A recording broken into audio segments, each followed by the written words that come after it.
ding, da ding, da ding, ding, ding, ding, da ding, da ding, ding, ding. Because you gotta have weird faith. Welcome to Weird Faith. Hope you're having an awesome Wednesday today. We are back and we are excited. Hopefully, you had a great Easter. How many of y'all ate some deviled eggs on Easter? Did you eat some deviled eggs? I didn't get any, but I was crazy about it. Shout out. My mom made them and then forgot to put them out actually at the dinner table. And so you had a whole plate. Everything was already gone. Like we were trying to put dishes away by the time we figured out that we had them. And then they were gone. Do they have like paprika on top? She didn't put paprika. Okay. Marilyn, let us know down in the comments why you didn't put paprika down in your deviled eggs. But hey, we're going to have some exciting things go on today. We're really talking about some scary things.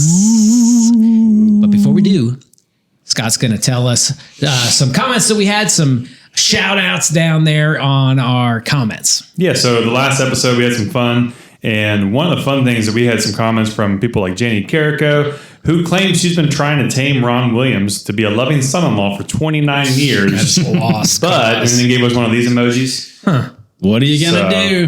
Dude, Janie has been featured on like every episode. She has. JJ, thank you for being such a faithful weirdo.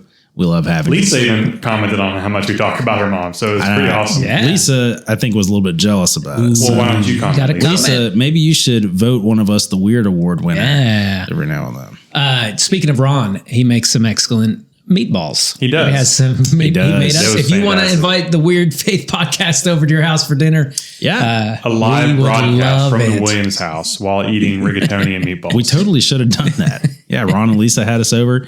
Ron knows what he's doing in that kitchen. That's right. Jenny also said that Phil was the weirdest person last time because he seemed to enjoy that dingo on his hand. That what was the dog's name again? Dino the dingo dog. Dino, right up here above me. And I was close second with the monkey story. I understand. That was a dark part of my life I shared with you also. Sorry. Carla Carr also wants to point out that the guinea elephant for the best pet of the year. That's right. Never heard of that. Did you talk about that? Is that like a small elephant? Or the miniature elephant, yeah. Apparently, I didn't pay attention to you. Potbelly elephant. But she also says, it's funny that you said genetic mutation is probably not ethical, but, Who's up to decide? And Nesha also said that you definitely had the most fun. I think it was just because you're puppeteering. Yeah. It was all in the Australian accent. No, it was so bad. Listen to that later. But what was your reference? In the right, I didn't have one. That's my problem. Like I only know that isn't a knife. This is a knife. Crocodile Dundee's the only thing I can think of. I was just trying to do Outback commercials. Yeah. Steak and lobster for a limited time. Another shrimp on the barbie. Shrimp on the barbie. Michael Yost commented that he'd have to agree with me on the exotic animal that we'd like to have as a pet because he also thinks otters were awesome and have always thought it would be awesome to have one as a pet. And then Samantha Audia said a red panda. Ooh, Chloe loves red pandas. They are adorable. Yeah. So that's our shout out. So there's a lot of good feedback, a lot of people good comments on what kind of animals that they would want as pets. So thank you guys for doing that. Awesome. Yeah. So we'll go ahead and get into our weird facts today. So today's topic was actually picked by one of our faithful weirdos, Andrea Gwynn. Yeah. And she wanted us to talk about something that's a little bit serious, which is worry and anxiety.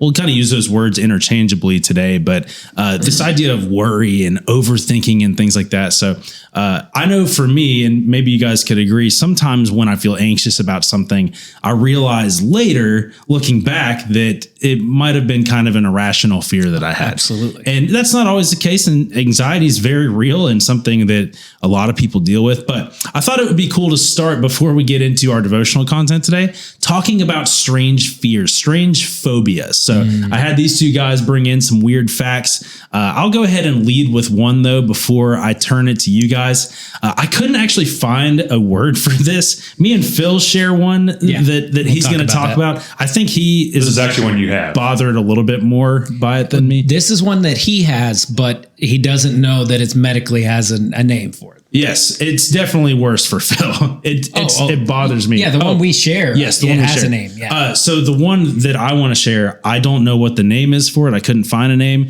But Scott, if you would throw the picture up, I am terrified of hornets' nests. They are terrifying. There's something about the composition of them and no two hornets nests look alike too. So like, I don't know, they look really unsettling to me. And it's not just bees in general. No. Although, you probably have a healthy fear of bees. Yeah, a healthy fear. but the way these nests look, I was trying to figure out what they're made of, because the first time I saw one, I legit like felt myself like freeze up. Like it was so unsettling to me. It looked like wet cardboard had been fashioned together. So I looked up, I looked up what it's actually made of, and it is made of little wood fibers mixed with the saliva of a hornet, and they like paste it all together and make these. So they made paper before people did, I guess. Well, that's what I thought the first time. Was like, it looks like a bad paper mache, but it's terrifying. And I didn't even really know what it was, but Candace told me and had to like move me away from it, because I felt like, dude, they scare me. So last episode we talked about you getting chased away by a dragonfly. Yeah. A horsefly. Horsefly. Yeah. Now it's hornet's nest. Yeah. So there's a home remedy that you can stop carpenter bees on your porch by putting a hornet's nest, like an old used hornet's nest, on your porch. I could never touch it. So I was looking them up because I thought we have some on our front. They're eating through our railing on our front porch. And they're like hundreds of dollars to buy like a hornet's nest. So I bought one that was they call them like Chinese lantern or something like that. And it's like unfolds and it looks like a hornet's nest. Oh, dude. I'll put that in your office. No, please don't. Did it work? It blew away before. Good. So our last house in Parkersburg, we had carpenter bees in our carport. WD-40. Yeah, right. You spray that in the holes and they all go away. My first year living there, we kept a kill count. I walked outside with the hose of my leaf blower and I was swatting like a baseball bat. Yeah. 67 killed in the first year of that. That's living crazy. in the house. Yeah, I would say, and I'm not joking here, I'm more afraid of the nest than the actual hornet. Yeah. I think I'd rather be attacked by a hornet than a hornet's nest. Weird. Then just have to look at a hornet's nest. Absolutely. And before we turn to them, I wanted to give a shout out to my wife. She has a very strange fear too. I didn't look up the name for this. Maybe somebody, one of our weirdos, could help us out and drop this in the comments. But Candace is terrified, absolutely disgusted by the sound of liquid pouring. Mm-hmm. So do we have a water bottle here on around that maybe we could do this into the mic? Here, yeah, we're gonna have Phil pour it. He's got a little more room in his mug into the mic here. This sound right here. Here we go. This is ASMR. Yeah.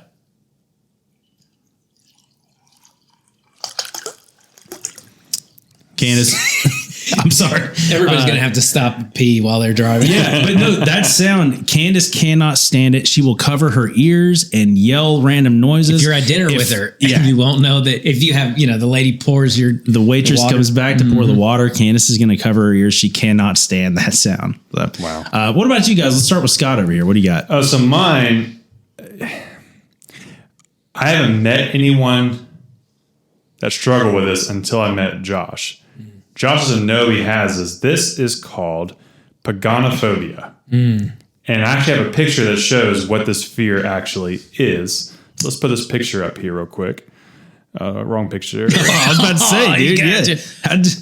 It is the fear of beards. So the actual fear is phobias, which is the fear of beards. It usually stems from an alarming incident involving somebody who has a beard. Okay, so, Santa, pirates, or whoever Josh met a long time ago. That is the reason why he can't grow a beard. It was a pirate. So that's my first one. I just want to have a little fun with you. Yeah. When I read that one, I'm like, oh, Josh has this fear. My wife is funny. It's funny. She actually has a fear of Josh's mustache. So it's a different. I'm not sure what that is, but. So here's a legit fear that I have that has like ruined days for me. It's called Tryptophobia, and it refers to the disgust or fear of a pattern of holes, or seeing a cluster of holes in food or flowers or everyday items like sponges. And it triggers a feeling of revulsion. So there's a picture of, this is probably the first thing that I ever realized was triggered something in me. You okay right now? I don't like looking at it now. But this is a common thing that people put in potpourri in people's houses. It's a dried lotus husk or something like that. So the first time I saw this, though, and I might I'll take it off the screen for you. Yeah, thanks. I might give you this feeling too. The first time I noticed that this was a problem was stupid Facebook. Someone had superimposed that on someone's arm, like it was part of their skin. Yes, and it like I thought about it for days, like, and I didn't want to. It would just, I'd be sitting there talking to somebody, and it would like come up in my mind, and it has been. It's been a tough day for me finding that picture to pull up. I already done it for you. That one's always bothered me too, mostly when it's like a lot of little tiny holes all together. Yeah. I think it's a texture kind of thing for me. Like I imagine what it would feel like, and it kind of grosses me out. Like spores, any of that kind of stuff really grosses me out. Swiss cheese? If it was small enough holes close enough together. Yeah. There's not like a set close pattern.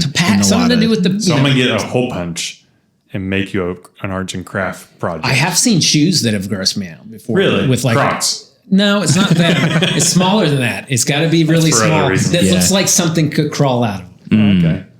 Okay. Scott? So I have another one. I'm gonna try really hard to phonetically say this. Okay, Tryptophobia. That's not how you say it, probably. It's the fear of peanut butter sticking to the roof of your mouth. Ooh. Oh, I love that. You do? What's the opposite of fearing that? I enjoy it. You just want that to happen. But I don't know about you, but like I had a dog that was an aging dog and had required medicine. The only way I could get her to eat medicine was to stick it in peanut butter. Right. But the rest of the night, you heard for like hours on end because she had peanut butter stuck on the roof of her mouth. Yeah. So I think I'm most afraid of the sound Scott just made. Yeah, right. That's gross. we're hitting a new audience today with this sound. Yes. Everybody turned it off. I don't want to hear any of this. I've got a chart here that has the 4 main types of phobias, if we can throw that up there. You've got the natural environment phobias, which is astrophobia, which is a fear of storms. When Tori was little, she had an intense fear of storms. She'd hide under the bed and all that kind of stuff. She grew up in Missouri, right? Yes, with tornadoes. Yeah, so there's a legitimate, makes sense. Legitimate reason. The hydrophobia, which obviously is a fear of water, or maybe pouring water. I don't know if that's part of it. Dendrophobia. This one I thought was crazy. I've never heard of this one. It's people having a fear of trees, and to the point where sometimes they may not want to go outside, or even just looking at trees can cause this fear. They won't want to drive or any of that type of stuff. Then you got mutilation and medical treatment phobias. Dentophobia, which is obviously the fear of dentists, which I think people have. That sound of the drill can really trigger them off. And then I don't know how to say that one. Tryptophobia? Yeah, probably the fear of needles. Katie has that one. Oh, really? I think she gave me sharing that. If not, she probably is not listening. I'm just kidding. Yeah, right. No, but she's definitely afraid of needles. And it's been hard for us having kids. I'm the one that has to take them for the shots. Yeah, right. She doesn't want to watch that. I'm okay as long as I don't look at it. If I look at it, then I can get if it's a really long needle. Yeah. The one that she could not see was the epidural for right. That was. I wouldn't know. I didn't want to look at that either. Yeah, no, man. I almost halfway through the body. Yeah, I almost kind of developed that one. Remember when I donated plasma a few times? Yeah, right. Yeah, and they just every single time there was like a crisis involving my arm. Like every single time there was like something bad happened, and my whole arm turned black for like 3 weeks. Yeah, I forgot about that. Dude, I like coded at one time, and that was the last time I forgot. They had like doctors rush to me, and they're like, I think I put pulled blood Phil back in me. I said, "Hey Phil, you should come with me." More blood than I donated that day. Yeah, everybody else in the room was like donating blood for Phil. Or plasma for Phil. Yeah. Anyway. Then you've got the animals, which is cynophobia, which is dogs. Equinophobia, which I kind of have. If I was just stuck in a room with a horse and it just looked at me all the time, I think I eventually would be, pretty freaked out. I don't like snakes. I don't think that would probably qualify me as a batractophobia sufferer, but I mostly don't like being surprised by snakes. Like if I see a snake from a distance, I'm okay, but they're fascinating. I mean, they're scary. Yeah, right. Yeah. And then claustrophobia, aerophobia. And then the last one, which is the one I think the most people have, is glossophobia, which is actually the fear of public speaking. That's one of the number one fears that people talk about. I've heard that, if you look at statistics, more people are afraid of public speaking than they are death. So they would rather die than public speaking. Yeah, pretty much. I have that one, to be honest with you. Growing up, that was right for Phil. Pray for me. I didn't, you develop comfort in public speaking. Yeah. It's not something, for me anyway, that I don't think I've ever actually met somebody who absolutely, like, that's what they live for. It's like just me. Yeah, right. Even if everyone still has a slight nerve. Yeah, right, even if you're gifted at it, it's something you still, it's going to be uncomfortable. The thing that makes it better for me is just constant preparation. Oh, yeah. And if I feel prepared, then I'm okay. But if you were to shove a microphone in my face at like a city council meeting or something like that, I would still be scared to death. Yeah. So I think myself, claustrophobia, so the fear of being in small confined places, I've never struggled with too much, except for in a couple moments, like one be on an airplane. Mm-hmm. Like if you're on a long plane ride and you're the one like in the middle seat and you have to get up and go to the bathroom like 5 times in that time and you're freaking out a little bit. Yeah. Or like MRIs. Like if you have to get an MRI and you're stuck there for like 20 minutes while this thing's going on, you can't move. Right. It's awful. Yeah. So that's one. But I love trying to like rationalize fears. Like, so I had a friend, I'm trying to remember, I have a list here. Is it globophobia, which is a fear of balloons? It says it's actually very rare, but I actually had a friend in college who struggled with that, and I tried to figure it out, and she doesn't remember. She just remembers like that's interesting. What it's It's not even like the fear of the balloon; it's the fear of the balloon popping. Right? Yeah.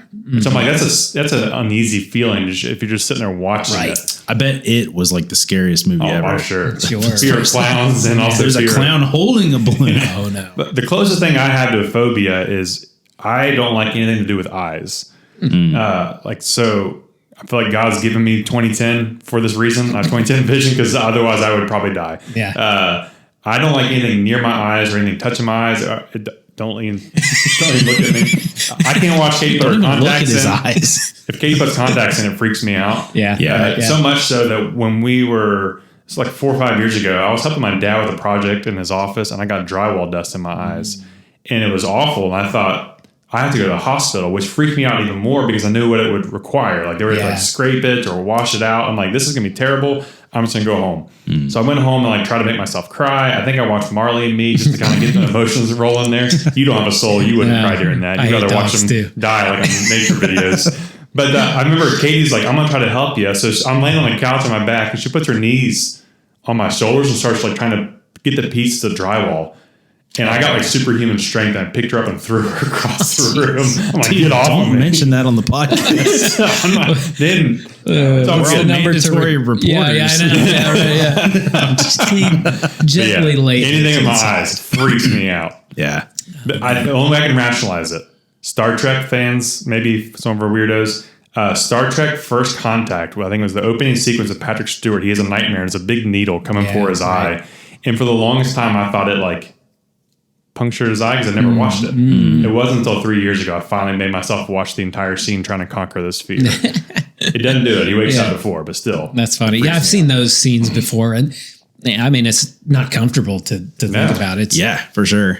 Yeah, I think, and a lot of people would probably say they have arachnophobia, like this fear of spiders. But if I don't have clinically have that fear, I'm close to it. But I think I've realized really any kind of bugs, but especially things with more legs than they should possibly have. Crabs kind of freak me out in that way too.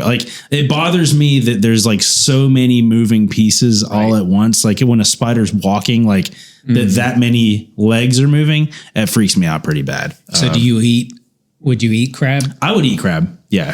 From the boiled crab? So I've actually never done that. Yeah. And I don't know.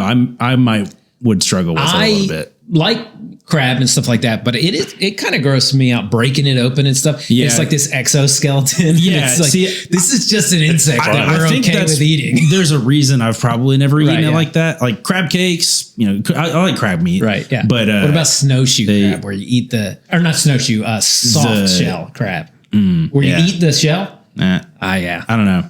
I don't think I could do that.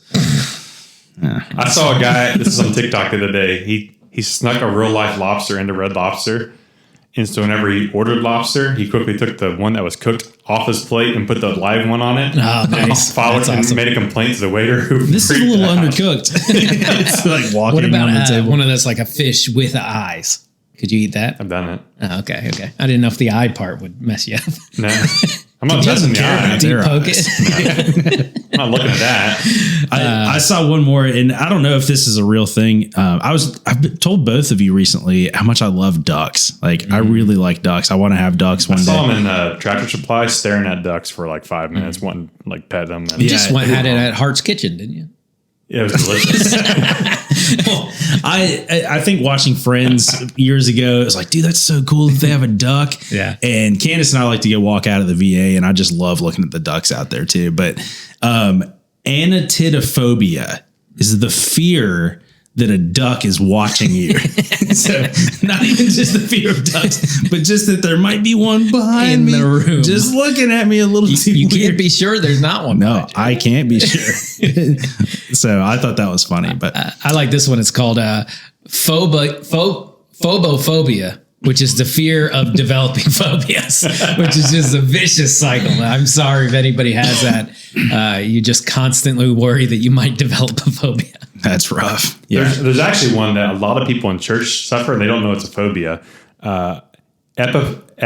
Ephobophobia, which every time Josh asks for volunteers for youth or children, this phobia shows up. It's the fear of adolescence or youth.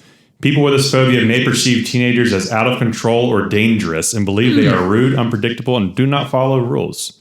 Wow. Yeah. Okay. Based on a negative portrayal of teenagers. Well, yeah, I'd like to say the kids and teenagers in our church are amazing. Yeah. They're dynamite. They're not dangerous. You're the problem. you know what? They have a phobia of you. Stay There out probably of is their an way. opposite Probably is phobia one. of that as Yeah. well. Yeah, a phobia of old mean people. Did you guys have the fear of long words? Yeah. I wanted one of you guys to try to read right. it. Yeah.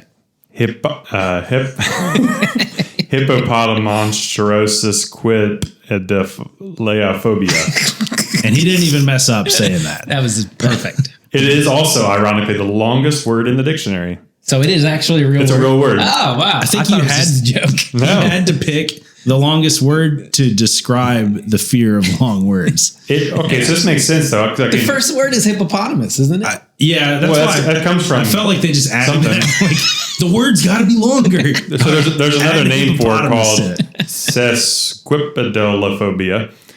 So basically, it's believed that the phobia of long words develops from being embarrassed by pronouncing long words incorrectly. Again, you do public speaking in church and you're reading through like Nehemiah, you're going to freak out when you got to read some of these names. Yeah. I get So short that's what words it is. wrong It's all the not time. the actual name of the phobia. It's a test to find out if you have that phobia. Did we pass? I You think we're all did your good. best to handle I it. probably didn't say it right. You wouldn't have any intense fear. You weren't sweating. That's while what you I said do it. is I'll just read it and whatever comes out, I'm just going to be Say with confident. confidence. Yeah. Oh, yeah. Absolutely. We don't actually know what we're talking What was about when we this? read the Bible. Yeah, no, it doesn't matter how much confidence I have. I'm going to get He roasted. said Okinawa for Okinawa. So, is it forgot Okinawa? Okinawa. Okinawa. Okay. Yeah. That's close. It's okay. We all done. Just rolled off my tongue that way. I thought it was a different city, but That'd be a different never podcast heard of altogether. that. Things we've said. Yeah. That'd be funny. There we go. Well, cool. Well, so talking about worry and anxiety today, we realize this might be something that some people are really struggling with. So I hope we can be helpful and that we can help be supportive and maybe talk through a very real issue that some of you guys are dealing with. But we also, this is, awesome because we're starting on Sunday a series called Fix My Mind that talks about how there's a stigma around Christianity of mental health, as if that, if you're a Christian, you'll never suffer with anxiety, depression, or stress, or any of those things. And we're going to talk about for 4 weeks different ways to approach this from a spiritual standpoint, but also, know that none of us are doctors and, we don't have our medical degree and there are professionals out there that can help you with these things, with hopelessness and all those things. So please talk to somebody. There's lots of ways to holistically approach anxiety and depression through, medicine or, a counselor or something like that.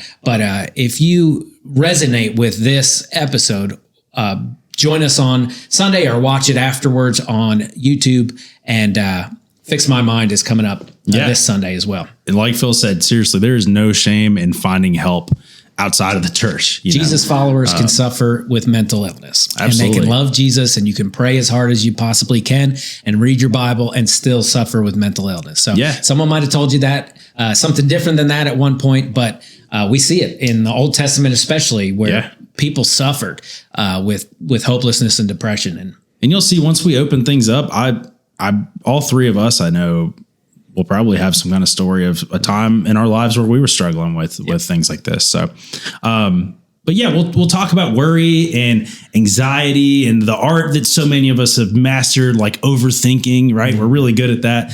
And again, I mentioned this earlier, we'll kind of use this word worry with the understanding that it's a word that's almost kind of like pregnant with more meaning. Like you could use it in a lot of different ways and it holds a lot of different meanings. But we're going to be using that to just kind of encompass this idea of anxiety and overthinking and worry. So everyone worries at one point or another, right? But some people would say that they are natural born worriers, right? Some real worry warts. Either of you guys like that?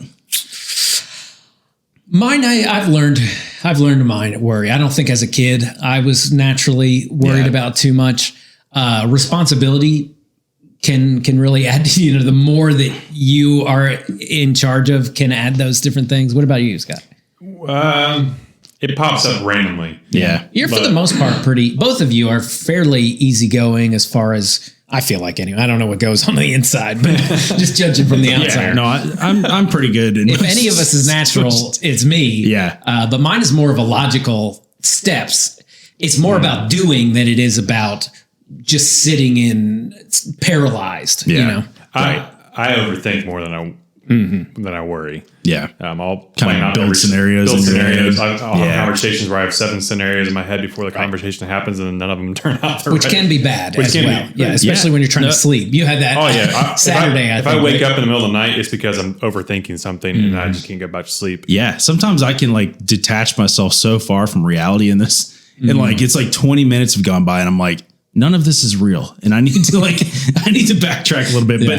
But it's true that for some of us, worry starts really small and we worry about different things, but inevitably for others, right? Some people worry starts with this annoying flickering spark, but it spirals and becomes this wildfire of anxiety and intrusive thoughts that just kind of come in and rule our minds. And worry can be fatal, right? And even if it doesn't actually take our life, it takes our lives captive and controls us. So we need to learn how to be self-aware of our worry and then how to wage war on worry and reclaim our minds. So I want to share with everybody listening today a resource that's been helpful to me. It's something we actually just worked through with our students. It is a book that Louis Giglio just released called Winning the War on Worry. And throughout this book, we become more familiar with worry, but we learn how to create a battle plan to fight back as well. So in the first part of the book, I love this. He talks about that worry is a liar.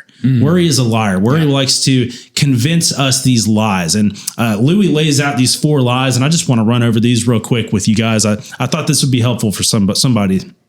So the first lie is this, that something really bad is going to happen, right? I'm sure worry has convinced everyone listening at some point something bad is going to happen. Worry wants us to convince us that the worst case scenario in your mind is inevitable and unstoppable. But this is a lie. There's actually a study done at Penn State in 2019 that revealed this, that 91% of what we worry about never actually happens. Yeah, right. 91% of what we worry about never actually happens. So over 9 out of 10 things you worry about probably will never become reality. That's definitely probably held up in my statistically. I'm going back there. Is yours better? I'm really good at predicting one. Hey, that reminds me of, this is before y'all's time, I think, but Y2K is like a random. Before our time. It was back when I was a child. We were pretty young. I was at a New Year's Eve party that night. Were you really? Yeah. I remember all this. Yeah. Did you say I wasn't born? Yeah, I don't know. I was 5 years old. See, exactly. But that was a hysteria. Like, but looking at it, like, oh, the date's going to change and the whole world's going to collapse. And I remember they talk about it in church, and what are we going to do? And I was at a party, New Year's Eve party, and one of the guys thought it'd be funny to attach a string to the breaker in his house and pull that, at that's midnight, hilarious. and make us all think that the world had collapsed. Anyway, yeah. So 9 out of 10 things never become reality. Y2K. There was this famous quote. It's been attributed to a few different people that says this: "My life has been full of terrible misfortunes, most of which never happened." Yeah, right. that sounds. I think that's pretty true for a lot of us. We dream all these things up. We have all these hypotheticals and we overthink, but the truth is a lot of it has never happened and won't ever happen. The second lie is this: that the more you worry about it, the better your odds of avoiding it, right? Some of you have tried to worry your problems away, thinking that more worry will equate to a clearer mind. But you know from experience that things only get murkier and more chaotic, right? Worry has never made tomorrow any more glorious. It's only stolen beauty and joy from today. Yep. The third one is that I have no choice. I'm a born worrier. And some of you you're watching this and you're like, that's me. I'm such a born worrier. I worry about everything. Some people definitely are more prone to worry and anxiety, but we aren't left unable to fight back. And we believe that, Jesus came to redeem us and that we become a new creation when we are in Christ. So these are things that we can identify and kind of fight back against, even if it's a natural tendency of ours. The fourth lie is that I can control the outcome by worrying, right? So it is true that we can definitely plan. Like we can make plans, and Phil might be laughing at me. I didn't used to be a good planner. I think I've grown in that area a little bit, but I was laughing about the fact that all that ever happens is I get hyped up and ready to defend myself or something like that. Like someone will walk up, shut up, because I've been thinking about it for too long. Right. It doesn't go that far, but maybe that's how I feel on the inside, ready to pounce. Yeah. So we can definitely make plans, and our outcomes are consequential of how we live, but we also aren't God. Right? You aren't God. I'm not God. And sometimes we might need to repent of trying to be God in our lives, thinking that we can control all of the outcomes. So we need to be able to identify these lies if we're going to stand any chance of reclaiming our minds back. So very briefly, before we turn things back to you guys, I just wanted to share too, after these lies are identified, Louis talks about this in the next chapter, that what is the anatomy of worry? So if you were to take worry and put it on a table and cut it open and dissect it. It's actually one of my worries. Being dissected. Yeah. But at the heart of worry, what would we find? Yeah. And at the heart of worry, we find our desire to be in control. Yep. And if we're honest with ourselves, we want to be in control of everything. And some of us are more control freaks than others, but at the heart of worry is this burning desire to be in control of everything. And a lot of our worry and anxiety comes in direct correlation with our obsessive need to have our hands on everything, right? For everything to be under our own control. But the Bible reminds us that left to our own efforts, we always find ourselves in a mess. Yep. It's a good thing that I'm not God, and there is a God who's bigger than me and my anxiety. The Bible teaches not to grasp tightly to everything in our lives, but to keep our hands open, constantly relying on God to provide. And the Bible assures us that God sees us, God loves us, and God really cares about your problems. I love what Jesus says in the Gospel of Luke, chapter 12, that if God loves and cares for the birds and the flowers, and he constantly provides for them, how much more does God love you? You are an image bearer of God. How much more does he love you? How much more will he care for you? So we need to dwell on scripture like that when we start to worry. We need to fight back with proactive prayer. I love the way Paul says it in Philippians 4:6. He says, don't worry about anything. Instead, pray about everything. Yeah. Tell God what you need and thank him for all he's done. So it's not just, hey, don't worry, right? This command to hey, forget about it. It's, because we know that's not easy. Somebody's probably told you before, well, hey, just don't worry about it. Be happy. That's really helpful, right? Well, why don't you just smile? Yeah, it's super annoying when people say things like that. It's like, yeah. Hey, I got Buttercup, don't worry about it. I hadn't thought of that. I hadn't thought about just what are you smiling worried about? instead. Yeah. Yeah, so that doesn't always work, but it's a matter here of inviting God into your worry, right? Lifting up your problems and turning them into prayers, being honest with God, openly inviting him to intervene in your life. This isn't an insensitive command or shaming of those who worry, saying, hey, don't worry.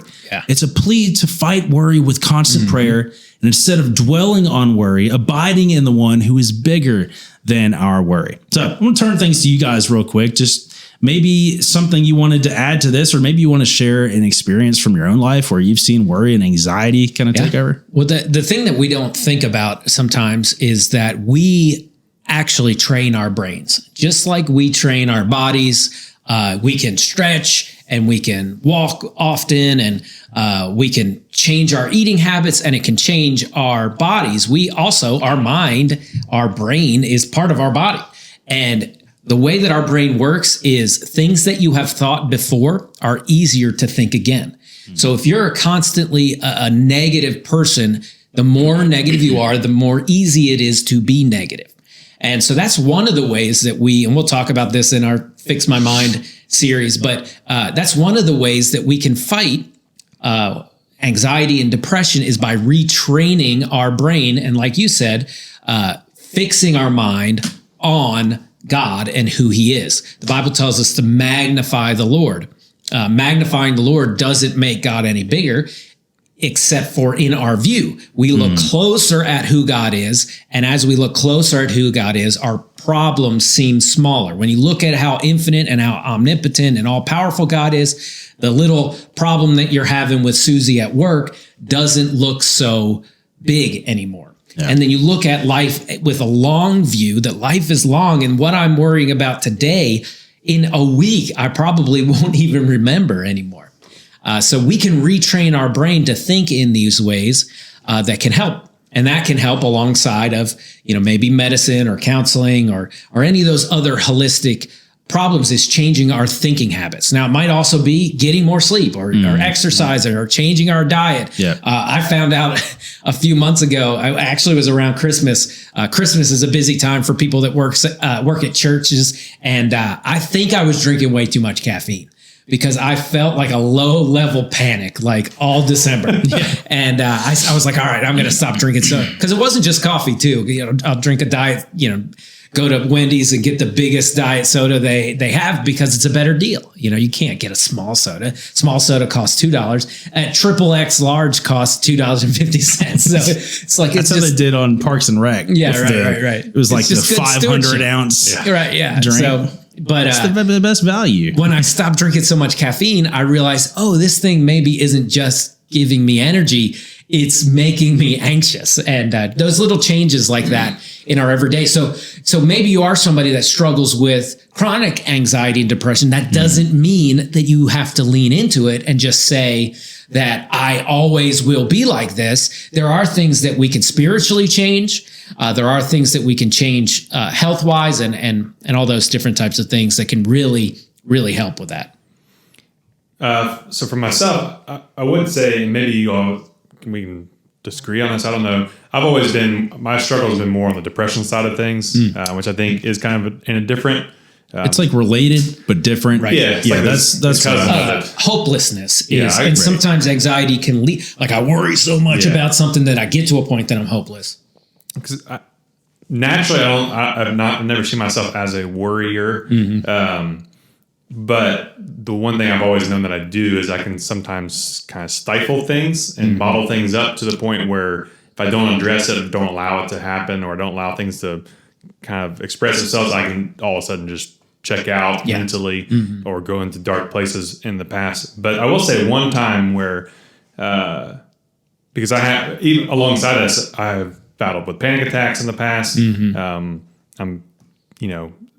They come up every now and then, but it's usually at the moment where I'm most stressed. So less anxious, more stressed. So the last time that was really kind of crazy moment was actually when Keely was born, because we didn't know that when we were in the hospital, when we were in the hospital for Keely being born, Katie was positive for COVID, and we didn't know this yet. And so when we get home, that's when we found out, and it was a really bad time because you're coming home from the hospital, you're trying to adjust to a newborn, right? You already have another baby at home, but then now your wife is sick, and my stress comes in when people around me are dealing with things that I can't control. It comes back to control things. Yeah. And for the first, I think 5 days, Katie might correct me, for the first 5 days of Katie's life, I was the only one around her. Yeah. Because Katie would come in with masks and gloves and would feed her, then walk back out. And I would stay up at night because I'm also thinking, what's a 5-day-old going to do with COVID? Yeah. So I would sit there and just lay my head down next to her and just watch her breathing and put my hand in front of her mouth.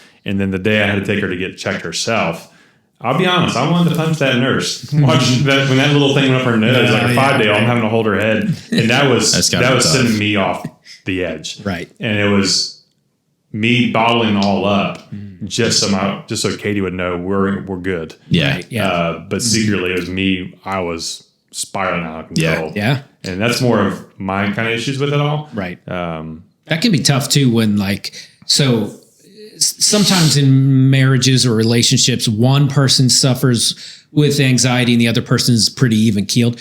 Other times it's, well, maybe this person suffers more, but this person also suffers, but just not as much. And this person might feel the need to cover up that and to talk positively while they're struggling alone by themselves. And that can be a really, and sometimes those roles might change where one time's this person, the other time's this person, but that can be really a difficult thing too, because if we don't deal with those things, it can really sneak up with it. And that's what happens to you a lot, I think, is you don't feel it until it's past the point of no return. Yes. Yeah. That is a lot of times that's it for me.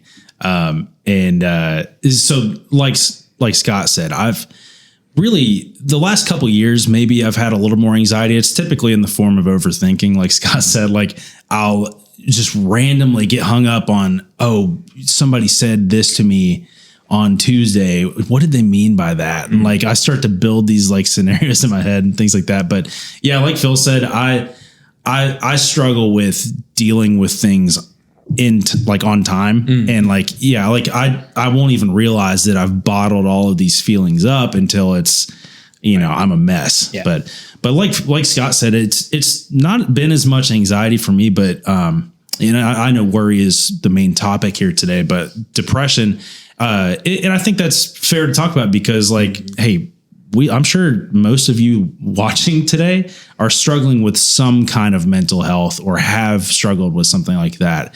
Probably pretty recently. But men are not exempt from this. They're actually, I think the statistics say they suffer with it more. Yeah. They just talk about it less. Partially, I think some of the reasons that they suffer with is because men don't have as close relationships with people. They might have more friends, but less real close relationships.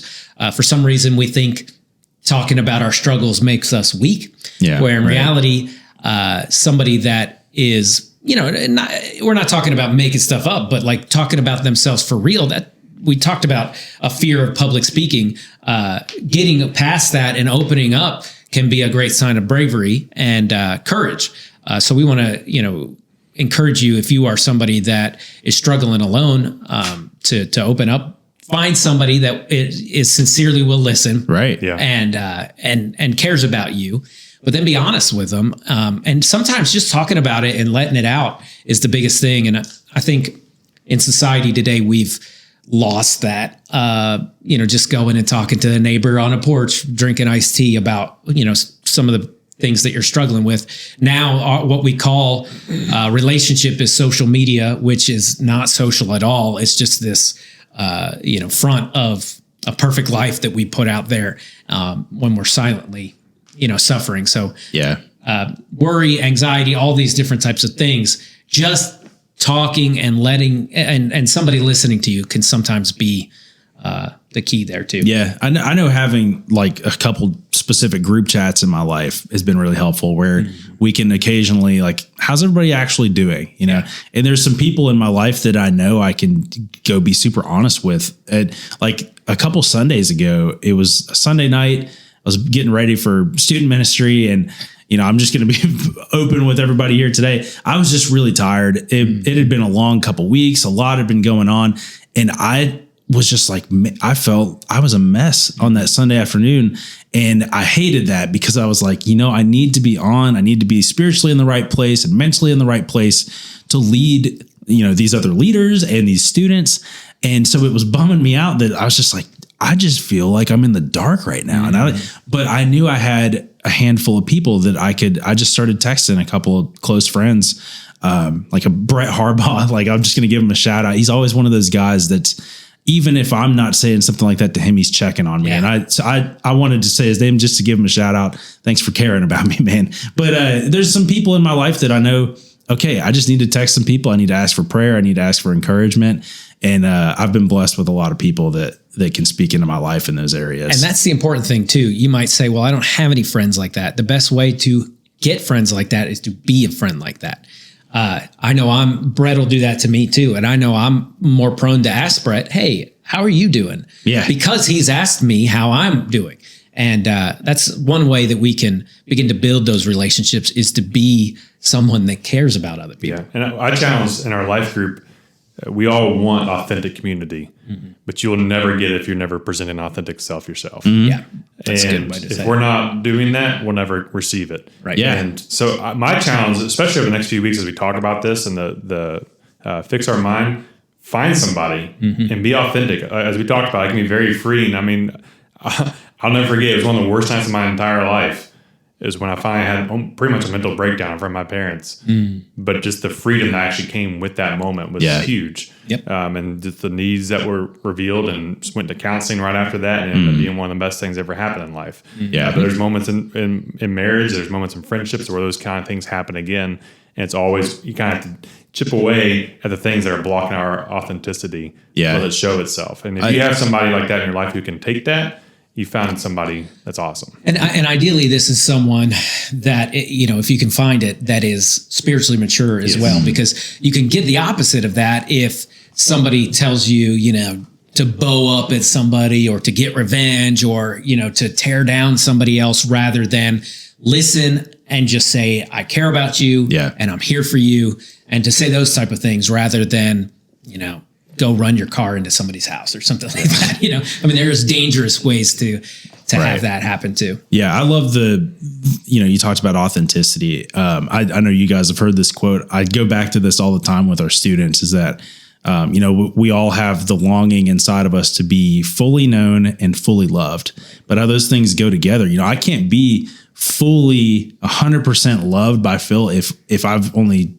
showed him like 97% of my life and my struggles, So like find the courage, and it might take some time to, hey, I'm going to be real with some people so that I can accept full love from these people as well.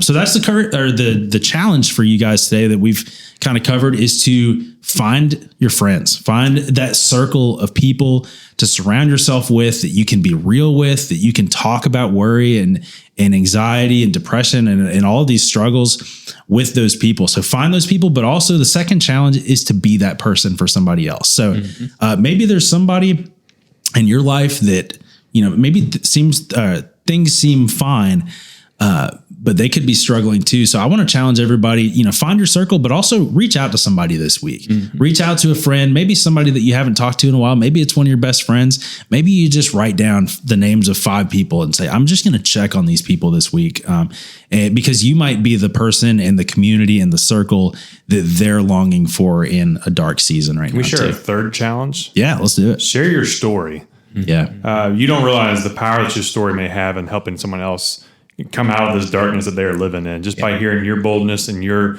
vulnerability and your humility to share that. I know it's been that way for me in the past. When someone shared their story, I'm like, oh, I'm allowed to say these things too. As pastors, we've had to talk about that a lot. I was like, there's this idea that we can't be vulnerable. No, that's terrible. We're the worst. We're thinking too much of ourselves if we think that. Yeah. So I want to encourage you to also share your story, especially over the next few weeks. We'd love to hear from you. That's a good prompting question. You've talked about that as a way to get past how's the weather, where are you from. Stop the superficial conversations. Get down to the level of. Now, it probably should be in an appropriate. You don't have to wait. Phil and I always joke about There's a book called How's Your Soul? Yeah. And it's a good book, but that's an awkward question to ask people because that's the prompt. Right, when in it. you sit down My at the question coffee is, what's shop. your story? Just Yeah, so you that's know. a little bit better. So yeah, That feels great. Don't- How's your soul can be a little creepy. Yeah, that's How's your creepy. soul? Can I have it? If I just I just sat down at coffee with this person and we barely know each other, how's your soul? You're right. It's Yeah. like, We don't have to be whoa, weird dude, or creepy. I'm fine.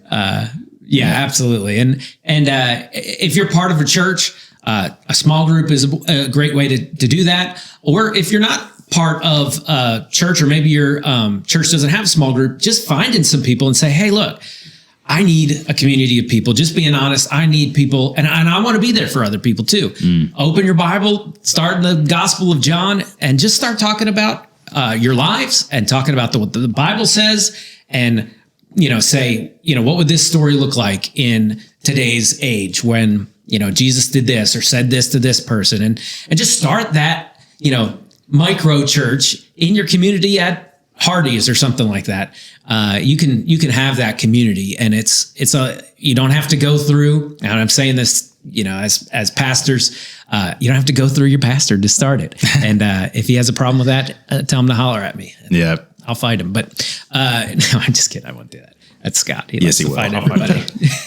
No, but you can have this authentic community, and it's actually not that hard. It's a little bit scary, but once you get past that nervousness and share your story with people, you can have that tribe of people around you. Yeah. So there we go. As we kind of wrap things up today, we want to thank you for being here and for allowing us to dive into this harder conversation today. But don't forget your challenges: to find friends, be a friend, share your story. Those are your 3 challenges today. And we would love to hear.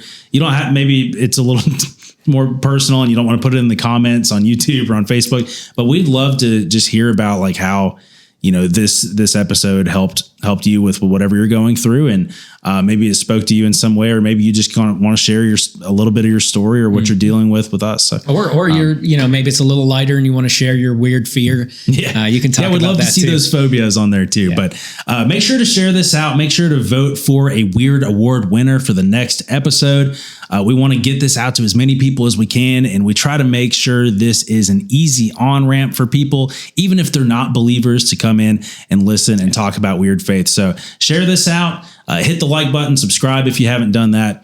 And we're looking for some new people, where we want the people that have commented a bunch of times before. We're looking for some, maybe you're like, man, I'm just not one of those commenter on a YouTube, video.